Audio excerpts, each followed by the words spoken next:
Abdul Karim naye mugenzi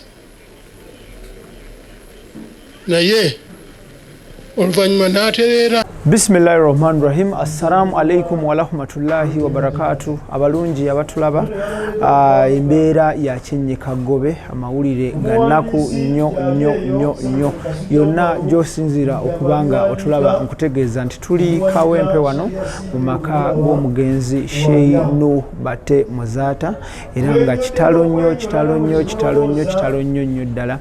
Eddiini y'Obusiraamu eviiriddwako empagi Luwaga, Uganda eviiriddwako empagi Luwaga ne Bwakabaka bwa Buganda buviiriddwako empagi Luwaga. Wotulabira wano tuli wano mu makage e Kawempe era nga amawulire ag'ennaku agaliwo kuba nti avudde mu bulamu bw'ensi. Wiiki eno yonna abantu babadde bamaze ebbanga ddene ku mitimbagano oba ku mikutu gya social media nga bamubika era nga babadde bakikola mu butamanya nga bw'omanyi nti abantu social media ennaku gino bagikozesa bubi nnyo era nga mu mbeera eno nyongera okutegeeza yonna gy'osinzira okubanga otulaba nti enteekateeka z'okuziika zo zimaze okuteekebwa era nga wakuziikibwa wali mu bitundu by'omu Kigogwa ku luguudo okudda e Bombo wabula nga enkya ku makya omwoyo gw'omugenzi gwakusaalirwa wali ku masigidi Ekibuli ku lusozi Ekibuli era nga wano wetuli of course abantu ab'enjawulo bazze mu biti eby'enjawulo basheeya ab'enjawulo Siraamu ab'enjawulo abakulembeze ku mitendera egy'enjawulo bazze bameeya nga kwotadde n'abakulembeze abalala bangi nnyo. Nkutegeeza yonna gy'osinzira okubanga otulaba nti program eno eya Extra Digest tuteebwamu ssente aba AXA Tech Solutions nga bano bakafulu mu kuteekayo CCTV cameras, bakafulu mu kurepairinga n'okola maintenance oba service ya CCTV cameras era bakafulu b'okutuusa CCTV cameras okuva e London. Office zaabwe ziri London ate nga ne Uganda nabo balinawo office esangibwa ku Sapoba building. Weekwate AXA Tech Solutions gwe ayagala okuteeka CCTV camera ku makaago office oba kampani yo. Still era tuteebwamu ssente aba Sun Cargo Shipping Company abasangibwa ku Arua Park ekizimbe ekimanyiddwa nga Fortune Plaza. Sun Cargo Shipping Company basaabaza emali okuva e China paka Mombasa mu nnaku 18 zokka. Ate ng'era still tuteebwamu ssente aba Sozo Property Consultants UG abasangibwa Ekirekawo Kamuli Road nga bano bagula ebikozeeko ebiri mu good condition era nga nkugamba nti wettanire kampani ezo zonna buli kimu kitambule bulungi. Wano wetuli ngenda kubanga nkuwaako embeera oba fiiru y'olumbe nga bwetambula osobole kubanga olaba embeera wabula nga nyongera okutegeeza nti abagenyi ab'enjawulo abakungu ab'enjawulo bangi nnyo boogedde ogenda kubanga obawulira okuli Supreme Mufti Sheikh Suleiman Ndirangwa waliwo Minisita wa Works ow'ekitiibwa General Edward Katumba Wamala n'abakulembeze ab'enjawulo. Kankutwale mu speech ez'enjawulo then tukomewo tovaawo. Okuwagiza kwange eri Supreme Mufti kamange ne bwe nakunoonyeza kasimu nga mmanyi omukwano n'omugenzi bwe guba muti mu kibira guno muvule gwe gugudde obuti obulala bugwa ne ekibira ne kitayuuguuma naye omuvule gugudde ekibira kiwuuguuma.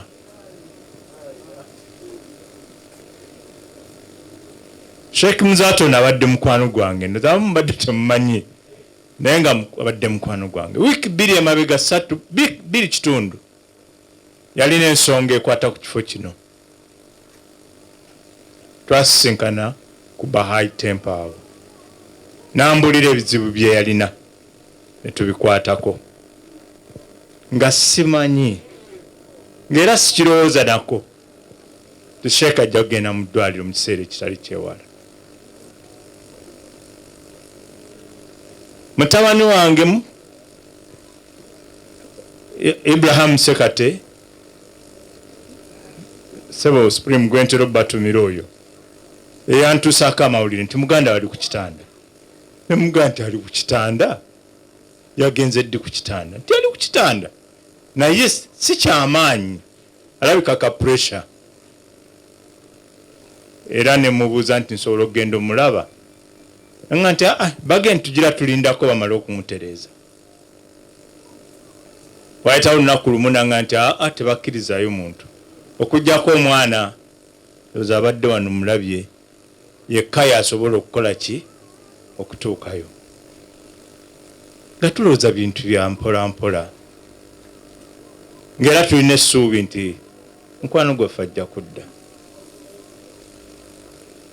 Naye waffe mu ddiini tugamba nti Katonda obulamu bwaffe buli omu yabukola ng'enta, buli omu alina oluta lwe. Oluta lwange si lwe lulwo, naye ng'ate buli omu alina oluki oluta lwe.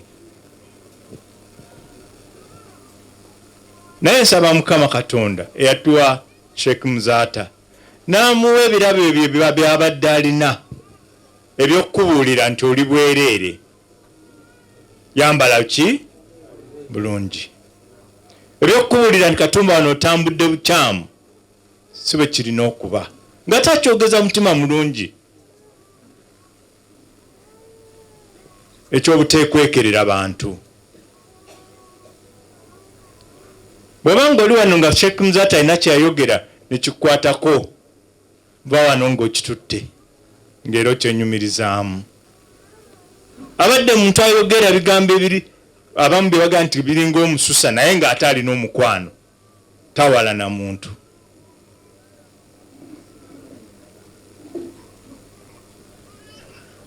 Mukama Katonda buli omu mu ebitone bye, ne Sheikh Muzaata ali omuwadde ebitone ebyo, era ababigabanyeeko ku ye ndoza tulina ffe abamu kye tufunyeemu.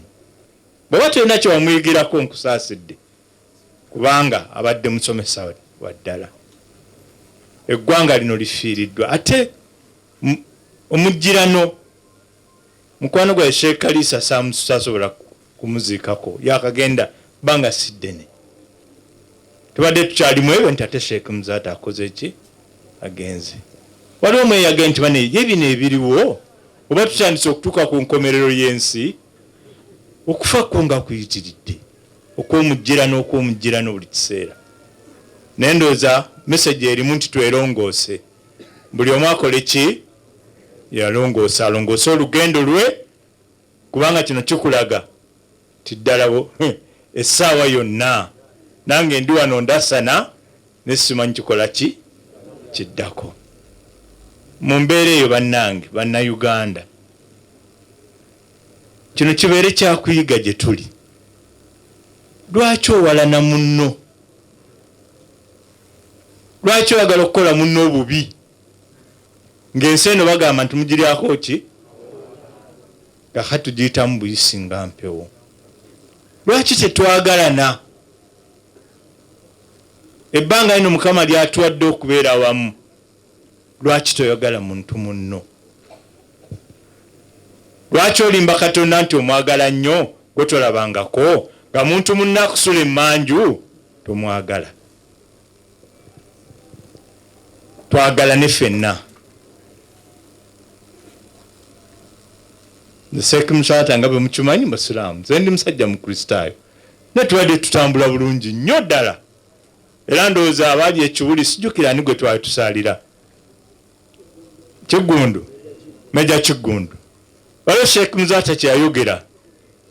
Naye ne ngenda ne mugamba Sheikh ekyo tekijja kukola, tukijjewo. Era mu mutima omulungi n'akola ki? Abadde Sheikh Muzaata. Njagala okusaba Mukama eyamutuwa amuwe ekiwummulo eky'emirembe, amusasule byonna ebirungi byakoledde eggwanga, byakoledde abantu, byakoledde famire ye, byakoledde abo bonna abayise mu mikono gye. Mukama abimusasule ebirungi ebyo. Mukama amusonyiwe ebyamusobako ng'omuntu, kubanga ffenna tukola ki? Tusobya. Taata webale ennyuma ebale nnyo okumpa mukisa guno okwogera ku mukwano gwange. naye omuvule gugudde. Mukama atusaasire.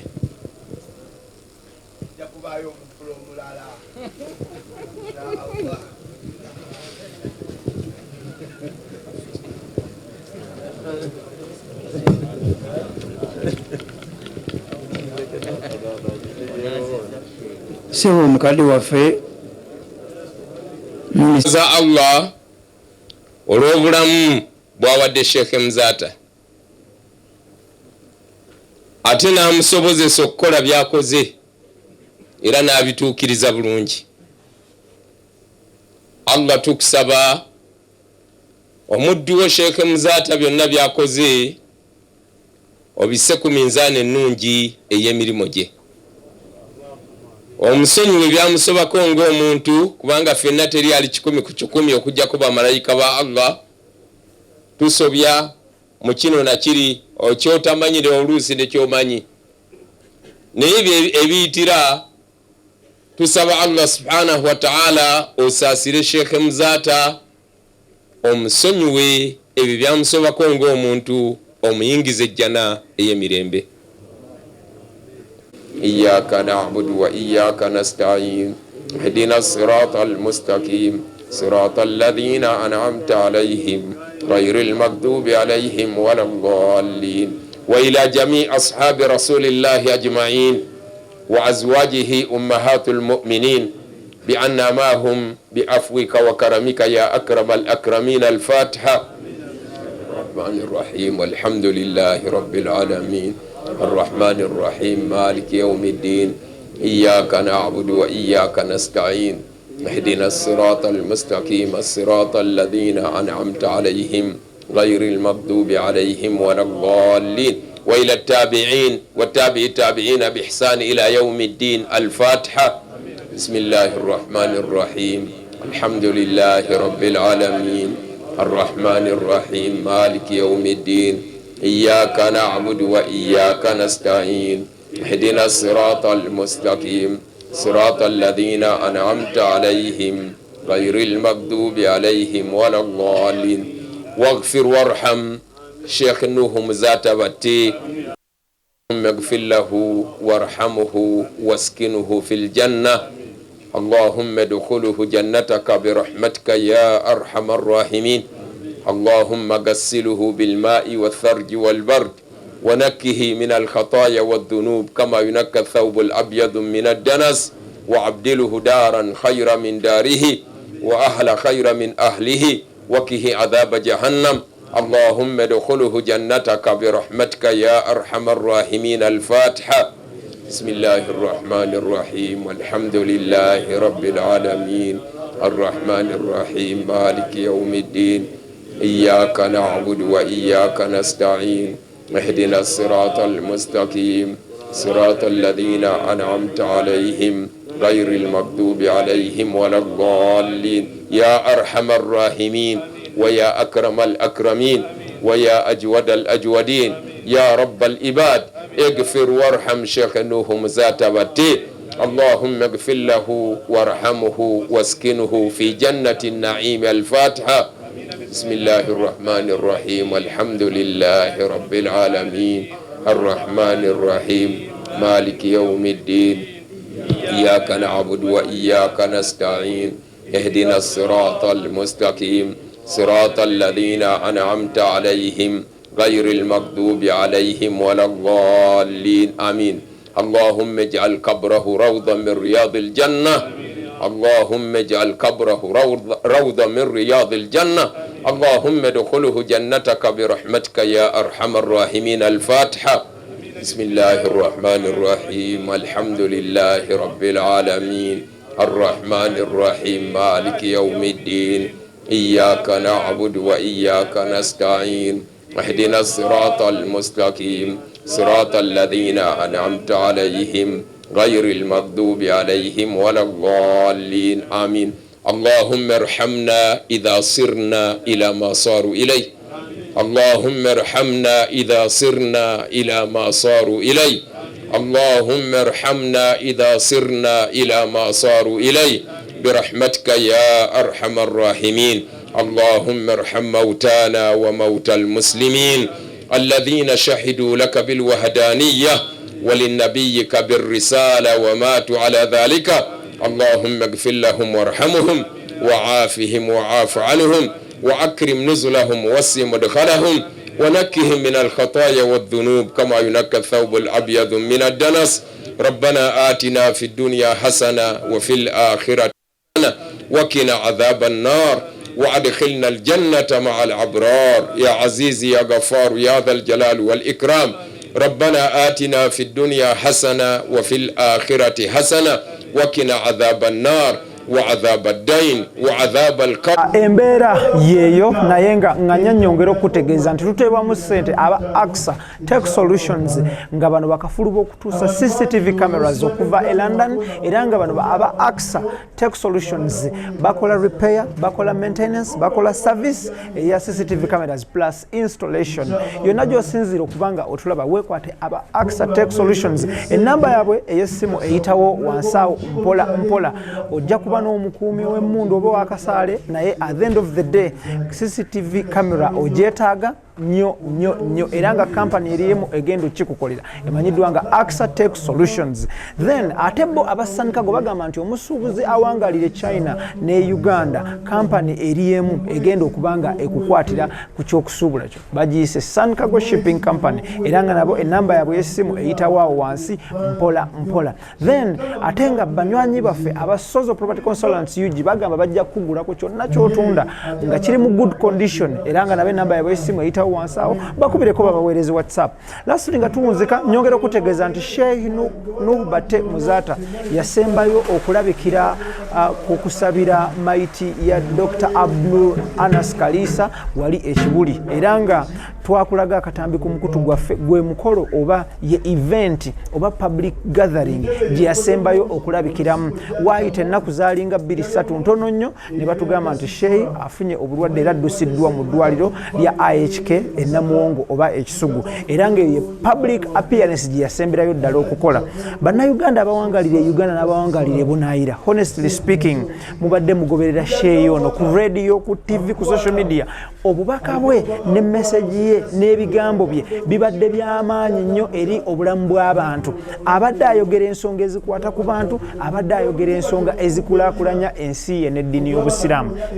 Kitalo nnyo era embeera gye tulimu yakunyolwa nga kwotadde n'okusaalirwa nti mu mbeera eriwo mu bigambo bya General Katumba Amala agambye nti ekibira kivuddemu omuvule. Honestly speaking ffenna tukula tumanyi omuti omuvule guba gw'amaanyi nnyo nti bwe guva mu kibira kibuyaga bwajja emiti egisigadde ayitamu biyite. Tusaasidde nnyo abooluganda abako n'ab'emikwano, tusaasidde nnyo eddiini y'Obusiraamu mu ggwanga Uganda, tusaasidde nnyo Obwakabaka bwa Buganda, tusaasidde nnyo ne bannayuganda okutwaliza wamu abawangalira Uganda n'abawangalira ebunaayira mu diaspora. Kitalo nnyo era nga sigenda kubanga nsukawo njagala kusaba bannayuganda nti ffenna gye tuli abalaba akatambi kano bali mu kulaba Sheikh tuwongere okusabira omwoyo gw'omugenzi era tusabe Allah amusonyiwe byonna ebyamusobako mu bulamu bwe ng'akyali mulamu.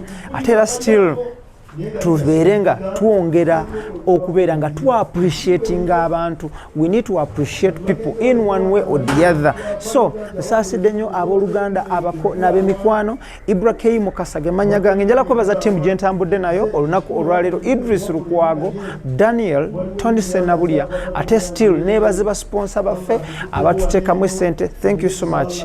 Inna lillahi wa inna ilaihi raji'un. Tetugenda kubanga tusukawo mubeere bulungi. Assalamu alaikum wa rahmatullahi wa barakatuh. Omwoyo gw'omugenzi tusaba Allah agulamuze ekisa. Mubeere bulungi mweraba. Mutwaro netulwanagana ne budget y'abantu 15,000 ate nga ssente mu abatudde wano mwe muzirina feri tukola budget gye tulowooza ku buzito bwa Sheikh Muzata era n'entuuza gye twogererako ya ntebe 15,000 n'emikeeka nga binagenda okufaanana naye nga SOPs tugenda kulwanagana nazo mu kifaananyi ekyo kubanga tetwagala kuteekawo mbeera eyawukana na biragiro by'abasawo. Nja kusaba mukkirize nti ebigambo ebigenda okwogera bingi naye naye Sheikh alina kye yayagala. Sheikh Yasini wanajjibwako ebigambo yagambye nti Sheikh yagamba abanayogera ekirabo wali mbabeere batono bateekemu ebigambo ebyo byeyayogera naye ateekwa okuba yabyogerwa n'ekigendererwa nti buli lwayogera naawe n'ofuna kyewamuyigako n'oga nti Mungu amusaasire oluusi kikola nnyo ffe bamaseeka abamu mwatukyawa nyinza okwogera ebigambo nga wankyawa naye ng'ekyankyaya banayogera ku muzeegu omubi nga bwe nakedde wannenga nti abanga abatubika nga tetunnafa fe abeesimbyewo bwe munaatubika tunaafuna abatulonda owulira bulungi seeka mwamubika okuva Mande paka olunaku lwajjo ng'ayogera bulungi ng'alya bulungi anywa bulungi naye ng'okufa kwe kwabadde kwa leero naye mwamutandikako dda kyokka abantu ababeera ku masimu ne sheekhe nga bwabaddeko oluuzi ku social media nga yeeraba abantu bamubika gwolowooza omuntu omulwadde afuna kifaananyi ki nja kusaba mukkirize mulayini eyo ate mutukoze bulungi waliwo nga nti yaleese irimu ya sheekhe yonna ku fulash eno Shafiki bw'onoobeerawo ogenda kuteekamu fulash eno ukaasha ogikebereko irimu ya sheekhe yagamba okuva kati paka ku makyebere irimu ye naye olwokuba nti yagamba nti ebintu byonna mu maka gano tutunulya Sheikh Abdullahi Bakasambe era twalowooza nti yalinawo akajja akaggulawo katono kubanga yagamba nti yaligamba ng'ekyenkomeredde naye kyatayogerako teyakayanya bigambo bya nabbi byeyagamba zikuru mahasina mautakum kyabange mwogere ebirungi ku bafu bammwe ebyo Zakariya ono kyewalyanga byabadde ayogera ku Sheikh Muzaata so buli gwe tuleeta waneeno tusuubira kwogera ekyo zikuru mahasina mautakum naye ng'ebyayirimu yagamba nti eyiye mumalira era tujja giteekamu abaana boogera ku nsonga za sheekh oyo we banaakoma sebo mukadde waffe general muzzukulu wa Mugema naffe ab'enkima tukangabiririza ku oyo oli bwankwatako nga ngamba ntuyinayo Jeno Katumba wamala katwafunye ne Pulezidenti Katumba wadde abamukuuma badduse emisinde miyitirivu buli kanaku enkima kati egenda ewera nze bwe naafuuka mmeeya w'e Kawempe Lukwago Manzani nga tuyire omusajja ng'Eriyasi Lukwago oba oliayo n'abalala ne tubayo ne Pulezidenti nga ye Katumba naye adduka nnyo kaakati ate tulina ne Generaali oli mukwano gwa sheekhe kano nkayisiza obuyisa ngera sheekhe bw'abadde atutambuza kubanze nasoma ku ye obubaka bwatuuse amabugo gatuuse wano tuli beerufu tulina n'abagawandiika balinga 3 7 miliyoni gye weweereza ng'entandikwa yatuuse era tugitemaatema ku kyeggulo gye tugenda okulyako embeera yeeyo naye nga nyanyongera okutegeeza nti tuteebwamu ssente aba AXA Tech Solutions nga bano bakafulu b'okutuusa CCTV cameras okuva e London era nga bano aba AXA Tech Solutions bakola repair, bakola maintenance, bakola service eya CCTV cameras plus installation yonna gy'osinziira okubanga otulaba weekwate aba AXA Tech Solutions ennamba yaabwe ey'essimu eyitawo wansi awo mpola ojja kuba n'omukuumi w'emmundu oba wakasaale naye at the end of the day CCTV camera ogyetaaga nnyo era nga kampani erimu egenda okikukolera emanyiddwa nga AXA Tech Solutions then ate bo abasanikago bagamba nti omusuubuzi awangalire China ne Uganda kampani erimu egenda okubanga ekukwatira ku kyokusuubula kyo bagiyise Sankago Shipping Company era nga nabo ennamba yaabwe y'essimu eyitawaawo wansi mpola then ate nga banywanyi baffe aba Sozo Property Consultants UG bagamba bajja kugulako kyonna kyotunda nga kiri mu good condition era nga nabo ennamba yaabwe y'essimu eyitawo wansawo bakubireko babaweerezi WhatsApp lastly nga tuwunzika nyongera okutegeeza nti Sheikh Nuhu Bate Muzaata yasembayo okulabikira ku kusabira maiti ya Dr. Abdul Anas Kalisa wali ekibuli era nga twakulaga akatambi ku mukutu gwaffe gwe mukolo oba ye event oba public gathering gye yasembayo okulabikiramu waayita ennaku zaalinga 2-3 ntono nnyo ne batugamba nti Sheikh afunye obulwadde era addusiddwa mu ddwaliro lya IHK ennamuwongo oba ekisugu era nga ye public appearance gye yasemberayo ddala okukola bannayuganda abawangalire Uganda n'abawangalire Bunaayira honestly speaking mubadde mugoberera Sheikh ono ku radio ku TV ku social media obubaka bwe ne message ye n'ebigambo bye bibadde by'amaanyi nnyo eri obulamu bw'abantu abadde ayogera ensonga ezikwata ku bantu abadde ayogera ensonga ezikulaakulanya ensi ye n'eddiini y'Obusiraamu kitalo nnyo era embeera gye tulimu yakunyolwa nga kwotadde n'okusaalirwa nti mu mbeera eriwo mu bigambo bya Jeno Katumba Amala agambye nti ekibira kivuddemu omuvule honestly speaking ffenna tukula tumanyi omuti omuvule guba gw'amaanyi nnyo nti bwe guva mu kibira ekibira kibuyaga bwajja emiti egisigadde ayitamu biyite. Tusaasidde nnyo abooluganda abako n'ab'emikwano, tusaasidde nnyo eddiini y'obusiraamu mu ggwanga Uganda, tusaasidde nnyo obwakabaka bwa Buganda, tusaasidde nnyo ne bannayuganda okutwaliza wamu abawangalira e Uganda n'abawangalira ebunaayira mu diaspora. Kitalo nnyo era nga sigenda kubanga nsukawo, njagala kusaba bannayuganda nti ffenna gye tuli abalaba akatambi kano baba bali mu kulaba sheeno, twongere okusabira omwoyo gw'omugenzi era tusabe Allah amusonyiwe byonna ebyamusobako mu bulamu bwe ng'akyali mulamu. Ate era still tubeere nga twongera okubeera nga appreciating abantu. We need to appreciate people in one way or the other. So nsaasidde nnyo abooluganda abako n'ab'emikwano. Ibrahim Kasage manya gange, njala kwebaza ttiimu gye ntambudde nayo olunaku olwaleero, Idris Lukwago, Daniel Tony Senabulya, ate still neebaze basponsa baffe abatuteekamu essente. Thank you so much. Inna lillahi wa inna ilaihi raji'un. Tetugenda kubanga tusukawo, mubeere bulungi. Assalamu alaikum wa rahmatullahi wa barakatuh. Omwoyo gw'omugenzi tusaba Allah agulamuze ekisa. Mubeere bulungi, mweraba. Nja kusaba mukkirize nti programu etutuuzize manju ye yammwe. Inna lillahi wa inna ilaihi raji'un.